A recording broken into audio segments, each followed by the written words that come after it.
उसको लाने के लिए घी को बेकार दिखाना ज़्यादा ज़रूरी था। उसका रीज़न अब ये निकल के आ रहा है कि हमारे देश में बहुत सारी बीमारियां बढ़ रही हैं, हार्ट अटैक बढ़ रहा है। आप घी खाकर भी फैट लॉस कर सकते हैं। क्या घी हमारे हेल्थ के लिए अच्छा है? क्या घी हमारे हेल्थ के लिए बुरा है? क्या घी के बहुत सारे बेनिफिट्स हैं? क्या घी के बहुत सारे बेनिफिट्स नहीं हैं? घी की क्या इंपॉर्टेंस रही है प्राचीन हिंदू या भारतीय संस्कृति के अंदर, और कैसे हम घी की इम्पोर्टेंस को अगेन हम महसूस करने लगे हैं? क्या आधुनिक विज्ञान घी के बारे में कहता है? ये सारी बातों के बारे में आज की इस वीडियो के माध्यम से हम जानने वाले हैं। प्रणाम, मैं हूं दिव्यांश और मैं ऑथर हूं द योगा साइंस बुक का, जो कि पब्लिश है एक इंटरनेशनल ऑर्गेनाइजेशन के द्वारा, जो कि है पेंगुइन रैंडम हाउस, जो वर्ल्ड की सबसे बड़ी पब्लिशिंग एजेंसी भी है। तो आज मैं आपको इस वीडियो के माध्यम से बहुत सारे डाउट्स क्लियर करने वाला हूँ। सबसे पहले हम जानने की कोशिश करेंगे कि क्या हिस्ट्री है घी की। फिर हम सेकंड नंबर पे ये जानने की कोशिश करेंगे कि जो आधुनिक विज्ञान है वो घी के बारे में अब क्या कहता है। फिर हम ये जानने की कोशिश करेंगे कि जो घी है उसके क्या बेनिफिट्स हैं। और फिर फाइनली हम जानने की कोशिश करेंगे कि कब घी का इस्तेमाल हमें नहीं करना चाहिए। तो विदाउट एनी डिले सबसे पहले हम बात करते हैं हिस्ट्री के बारे में। तो जब हम बात करते हैं घी के इतिहास के बारे में, तो सबसे पहले बात आती है कि घी कहाँ पे सबसे पहले इसका वर्णन मिलता है। तो घी का सबसे पहला वर्णन हमें मिलता है ऋग्वेद के अंदर। ऋग्वेद के बारे में ये कहा जाता है कि इसके बहुत अनेकों टाइमलाइंस हो सकते हैं। कोई कहता है कि 4000 साल पहले लिखा गया था, कोई कहता है 20,000 साल पहले लिखा गया था, परंतु एक मत है सब लोग इस बात पे कि ये कम से कम 5000 से 6000 साल पुरानी बुक है। यानी कि जब हम बात करते हैं ऋग्वेद की, तो वो सबसे पहले वर्णन करता है घी के बारे में। और जब घी के वर्णन के बारे में बात आती है, तो यह बताया जाता है कि घी का इस्तेमाल जो है प्रसाद बनाने के लिए, पंचामृत बनाने के लिए, और घी को यज्ञ के लिए यानी कि यज्ञ के लिए भी इस्तेमाल किया जा सकता है। इस प्रकार घी के बारे में यह महत्वपूर्ण जानकारी हमें मिलती है कि घी हमारे जो भारतीय संप्रदाय है, भारतीय संस्कृति है, उसका हमेशा से एक अभिन्न अंग रहा है। और घी के बारे में ये भी कहा जाता है कि घी बहुत ही पवित्र होता है। घी के अनेकों बेनिफिट्स भी बताए गए हैं। इस प्रकार हम समझ सकते हैं कि आने वाले जितने भी हमारे भारतीय ग्रंथ थे, चाहे वो यजुर्वेद हो, चाहे अथर्ववेद हो, चाहे वो सामवेद हो, या आने वाले और पुराण हों और किताबें हों, चाहे योग हो, हर एक जगह पे घी का एक इम्पॉर्टेंस बना रहता है। फिर हम बात करते हैं कि जो प्राचीन विज्ञान था वह क्या कहता है, यानी कि आयुर्वेद। जब हम आयुर्वेद की बात करते हैं या घी की बात करते हैं, आयुर्वेद की बात करते हैं या हठ योग की बात करते हैं, तो सबसे पहले ये समझना जरूरी है कि जो आयुर्वेद है वह वेदों का ही निकला हुआ एक भाग है जिसको हम आयुर्वेद कहते हैं, यानी एक तरीके से यह उपवेद भी कहा जा सकता है। अब जो हमारा आयुर्वेद है, आयुर्वेद कहता है घी के द्वारा हम अपने त्रिदोषों को बैलेंस कर सकते हैं। जब हम त्रिदोषों को अपने बैलेंस कर सकते हैं, तो उससे हमारे बहुत सारे जो विकार हैं, जो हमारे लाइफस्टाइल से जुड़े हुए हैं, हम उनको दूर कर सकते हैं। इसके अतिरिक्त आयुर्वेद यह भी कहता है कि जो हमारी गट लाइनिंग होती है, यानी पेट होता है हमारा, उससे भी काफ़ी जुड़े जो रोग हैं उसको दूर करने में घी हमारे लिए काफ़ी ज़्यादा महत्वपूर्ण हो सकता है। इस प्रकार घी के बहुत सारे इम्पॉर्टेंट बेनिफिट्स हमें बताए गए हैं, और यह हमारे लिए इम्पॉर्टेंट हो जाता है जानना, क्योंकि आज के समय में जब हम आज के युग की बात करते हैं, तो कई बार घी से जुड़े बहुत सारे मिथ आते हैं सामने। उसके बारे में भी मैं आपको बताना शुरू करता हूं, परंतु सबसे पहले मैं एक प्राचीन विज्ञान के अंदर हठ योग के बारे में भी थोड़ा वर्णन कर लेता हूं। जब बात आती है हठ योग की, तो उसी से योगा निकल के आया है। जो भी आज के समय में हम आसन करते हैं वो सब के सब हमारे पुराने हठ योग से ही निकल के आए हैं मोस्टली, यानी कि जो भी आधुनिक आसन हैं वो सब हठ योग की देन है। हठ योग की भी पुस्तकों के अंदर घी को बहुत इंपॉर्टेंट बताया गया है, स्पेशली हमारे जॉइंट हेल्थ के रिलेटेड। यानी कि अगर हमारे जॉइंट्स को सही तरीके से मूव करना है तो उसके लिए भी घी को एक इम्पॉर्टेंट पार्ट बताया गया है। अब हम आते हैं आधुनिक युग में। जब हम बात करेंगे कि आधुनिक क्या बेनिफिट्स बताए जाते हैं घी के, आधुनिक युग में जब हम घी की बात करते हैं, तो सबसे पहली बात आती है घी के अंदर प्रेजेंट होने वाले अच्छे और बुरे फैट से लेके। आपने कोलेस्ट्रॉल का नाम बहुत ज़्यादा सुना होगा, बट आपको कई बार ये बात नहीं बताई जाती कि there is a good fat as well. जो कोलेस्ट्रॉल होता है, बैड कोलेस्ट्रॉल होता है, उसको ओवरकम करने के लिए हमारी बॉडी में गुड फैट होना चाहिए। गुड फैट को बोलते हैं HDL या फिर हाई डेंसिटी लिपोप्रोटीन। ऐसे ही एक हमारा एलडीएल आता है जो कि होता है लो डेंसिटी लिपोप्रोटीन। इसी प्रकार से हमारा आगे चल के आता है वीएलडीएल, वो होता है वेरी लो डेंसिटी लिपोप्रोटीन। फिर हमारा ट्राइग्लिसराइड्स आते हैं। तो आपको ये जानना ज़रूरी है कि जब गुड फैट होता है वो सिर्फ एचडीएल होता है, यानी हाई डेंसिटी लिपोप्रोटीन, और जो एलडीएल, वीएलडीएल और ट्राइग्लिसराइड्स होते हैं ये हमारे बैड फैट होते हैं।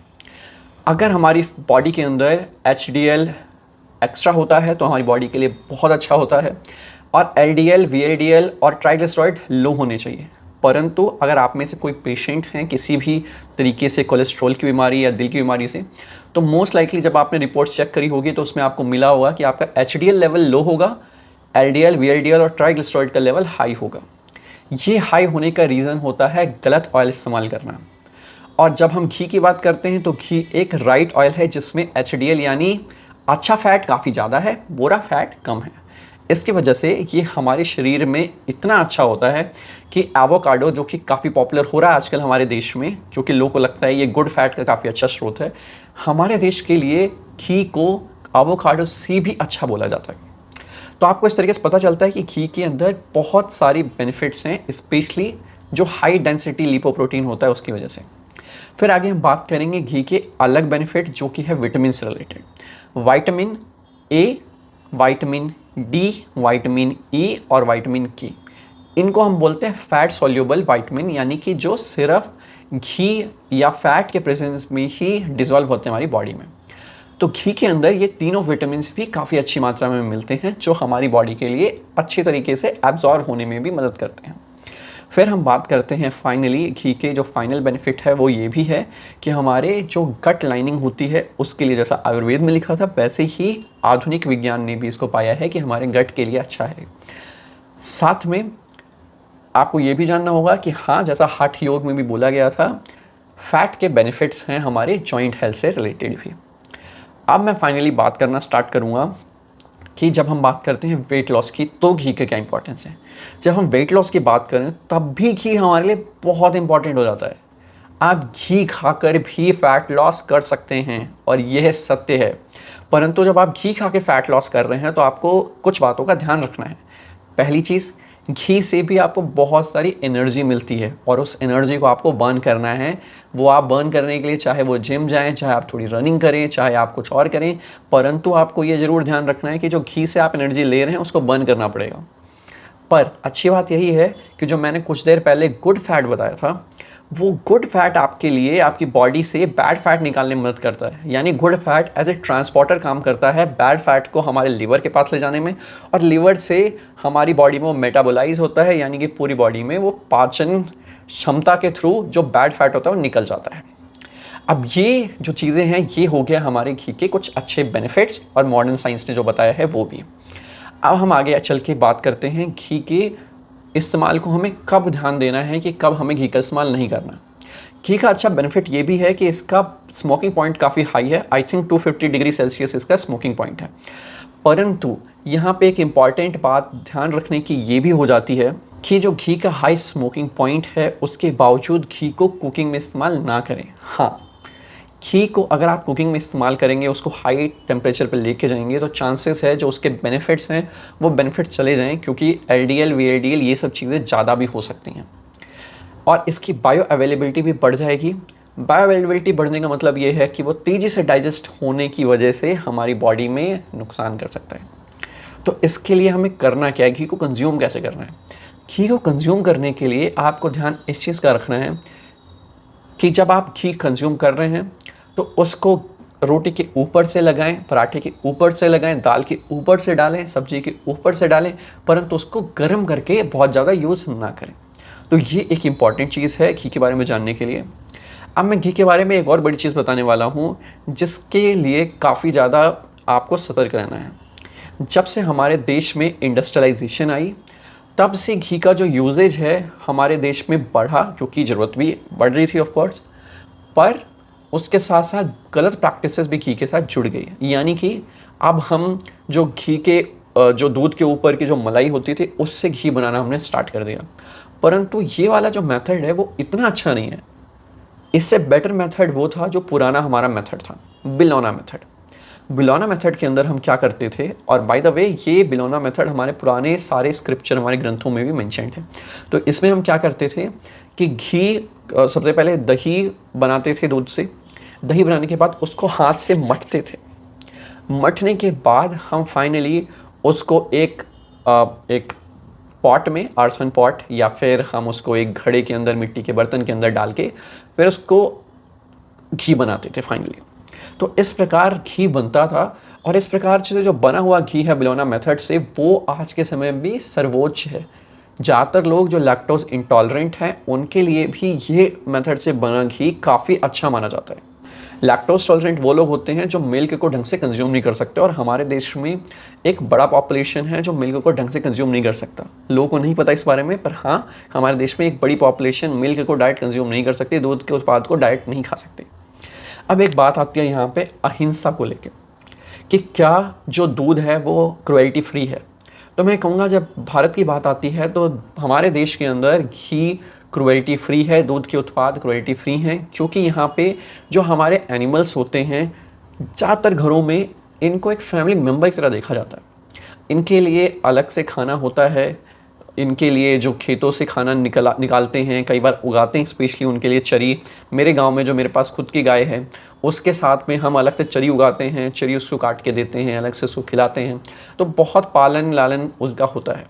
और एक चीज़ आपको ये भी ध्यान रखनी है कि जनरली जो गाय की डेथ होती है भारत के अंदर, मोस्ट केसेस में वो थोड़ा नेचुरल कॉजेज से ही होती है। हम उनको जानबूझ के नहीं मारते, जानबूझ के प्रताड़ित नहीं करते, उनको जानबूझ के यूज़ नहीं करते। तो इस प्रकार से जो गायों का हम ध्यान रखते हैं वो जनरली क्रुएल्टी फ्री होता है।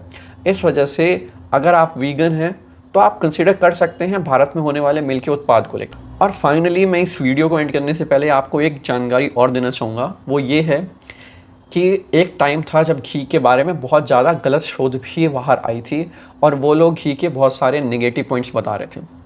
वो टाइम वह था जब हमारे देश में पाम ऑयल और बाहर से आने वाले एक्स्ट्रा वर्जिन ऑलिव ऑयल, इन सब चीज़ों को हमारे देश में लाया जा रहा था। उसको लाने के लिए घी को बेकार दिखाना ज़्यादा ज़रूरी था, और इस तरीके से हमारे देश के अंदर गलत तेलों का उत्पाद किया गया, गलत तेलों को अंदर एंट्री दी गई, और फाइनली उसका रीज़न अब ये निकल के आ रहा है कि हमारे देश में बहुत सारी बीमारियां बढ़ रही हैं, हार्ट अटैक बढ़ रहा है, बैड कोलेस्ट्रॉल बढ़ रहा है, बहुत सारी प्रॉब्लम्स हम फेस कर रहे हैं। तो मैं आपको ये कहना चाहूँगा कि जो अभी करंट शोध आ रही है, जो हमारे देश में बहुत सारी शोध हो रही है, जो बाहर भी कई करंट शोध हो रही हैं, वो अब बेटर हैं और वो हमें क्लियर पिक्चर दे रही हैं। पहले पुराने शोध कुछ थे जो कि पॉलिटिकली या फिर बाहर के देशों द्वारा फंडेड थे, और कुछ गलत पिक्चर को हमारे देश के सामने प्रेजेंट कर रहे थे। परंतु अब ये समय आ गया है कि हम अपने घी को, जो स्वदेशी देसी घी है, उसके साथ में हम खड़े हों, और उसके साथ में हम उसके कंजम्पशन से खुद को हेल्दी बनाएं, और जो फैट है उससे हम दूर जाएं। तो हमारे देश के जो प्राचीन तेल थे, चाहे वो सरसों का तेल था, चाहे वो नारियल तेल था, और चाहे वो घी था, ये तीनों काफ़ी हेल्दी हैं और आप मोस्टली इनका इस्तेमाल कर सकते हैं।